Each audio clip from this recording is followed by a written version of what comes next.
তো বসে আছি, রিয়ার ম্যাপগুলো এসে গেছে। এটা আগের ছিল, এটা তো লাগানো হবে না, কিন্তু বড় বড়গুলো লাগানো হবে। সবচেয়ে বড় বড় 6খানা এসেছে, 6খানা এসেই প্রচণ্ড বড়। আর দেখো আমি চুলগুলো পাগলি হয়ে আসছি।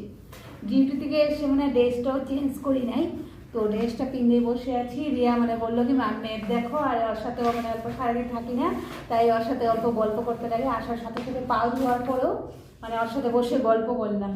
তো সিলেক্ট করছি কোথায় লাগাবো ম্যাপগুলো, তোমরাও দেখতে পারবে। আর এখানে লাগাবো না, এখানে লাগাবো। আর চলো রিয়ার সাথে হেল্প করি, তাই না? আর তোমরা সেই রিয়াকে আশীর্বাদ করবে আর রিয়ার জন্য প্রে করবে, যিনি রিয়ার এক্সাম ভালো হয়। পরে বলবো, এখন বলবো না, এখন খালি শুধু তোমরা দেখতেই থাকো রিয়া পড়াশোনা করে। যখন এক্সামে ফাইনাল হবে, ফাইনালের রেজাল্ট দিলেও তো